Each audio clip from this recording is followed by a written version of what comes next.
Վահան Թեքեյան մշակութային մրցանակաբաշխությունը 31-րդ անգամ Թեքեյան կենտրոնում էր համախմբել գիտության, մշակույթի, արվեստի եւ հայագիտության ասպարեզում ստեղծագործող հայ անվանի գործիչներին։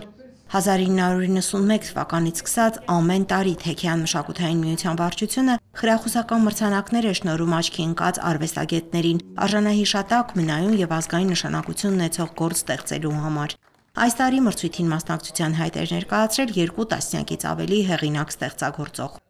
Մրցանակաբաշխության մասնակիցներին ողջունեց եւ Գարեգին II ամենայն հայոց հայրապետի օրհնությունը փոխանցեց Անուշավան եպիսկոպոս Ժամկոչյանը։ Մեր սրբություն սրբոց մայրաթող Սուրբ Էջմիածնից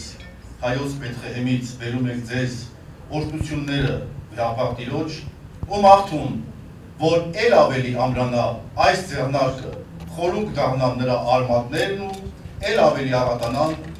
նրանից ստացվող պտուղները, ամեն։ Ձևավորված ավանդույթի համաձայն առաջին մրցանակը հանձնվեց գրականություն անվանակարգում։ Հանձնաժողովը բանասիրական գիտությունների դոկտոր պրոֆեսոր Այլիտա Դոլուխանյանի գլխավորությամբ լավագույն ստեղծագործություններ ճանաչել արցախցի բանաստեղծուհի Հերմինե Ավագյանի «Կապույտ տանիքներ» ժողովածուն։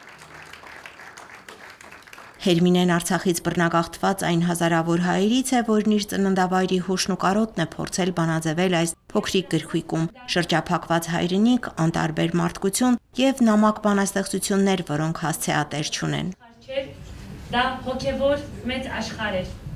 Այնտեղ իմ մանկությունն էր, իմ պատանեկությունն էր։ Հայագիտություն անվանակարգում մրցանակ շնորհվեց ազգությամբ ավստրիացի Բիրգիտ Կոֆլեր Բերշարտին։ Մարդ եմ սպանել, բայց մարդասպան չեմ ուշագրավ աշխատության համար։ Հանձնախմբին գրավել էր Նեմեսիսի եւ Սողոմոն Թեյլերյանի դատավարության մասին օտարազգի հեղինակի գործը։ Գիրքը պատմում է 1919-ից 22 թվականներին հայոց ցեղասպանության եւ Բաքվի ջարդերի մի քանի պատասխանատուների դեմ նախապես ծրագրված ու հաջողությամբ իրականացված հատուկ գործողությունների մասին։ Հեղինակը ներկայացրեց, թե ինչ հետազոտական աշխատանք է կատարել, ինչու է հայկական թեման իր ուշադրությանն արժանացել։ Իմ հայ ընկերներից շատերը Նեմեսիսի անդամների ժառանգներ են, որոնց շնորհիվ էլ հնարավոր դարձավ իմ գրքի հայերեն թարգմանությունը։ Ես հայ չեմ, բայց ինձ հետաքրքրել է այս թեման, որովհետև դրա հիմքում կա իրավունքի խնդիր։ Լեմկինն ասել է, ինչու մեկ հոգու սպանությունը համարվում է սպանություն, իսկ միլիոնավոր մարդկանց սպանությունը ոչ։ Դա հենց ցեղասպանություն է, որը եթե չի պատժվում, առաջանում են անպատժելիություն եւ ցեղասպանությունները շարունակվում են, ասաց Բիրգիտ Կոֆլեր Բերշարտը։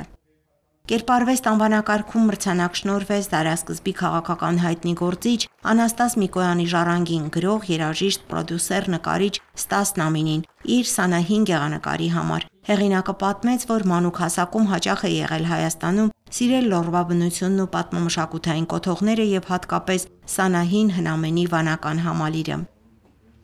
Դեկորատիվ կիրառական արվեստ անվանակարգում հանձնախումբն ընտրել էր Արցախ կարպետ ընկերության Շուշիի ծաղկեփունջը գորգը։ Այս տարի սահմանվել էր նաև Բագրատ Նազարյան հատուկ մրցանակ, որը շնորհվեց հայագիտության ոլորտում հետազոտական ժողովրդագրական ահռելի ուսումնասիրություն կատարած քաղաքագիտության դոկտոր պատմաբան Արմեն Այվազյանին։ Նրա հայոց զորքը Արցախում 1722-1735 թվականներին մենագրության համար։ Թեքեյանցիներն այս ձեռնարկով նաև ամրացնում են Հայաստան սփյուռք կամուրջը։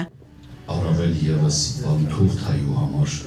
Հայաստանը երկաթակիր մատյանն է հաճախ։ Մրցանակաբաշխության ավարտին ցուցադրվեց ռեժիսոր Դիանա Մարկոսյանի «Հայրենիքի եւ Սփյուռքի միջև» փաստավավերագրական ֆիլմը, որը հարգանքի եւ երախտագիտության տուրք էր մրցանակաբաշխության հիմնադիր, գրող, հրապարակախոս, հասարակական գործիչ Երվանդ Ազատյանի հիշատակին։ Լիանա Չիչակյան, Վրամ Խանամիրյան, Եկեղեցական կյանք։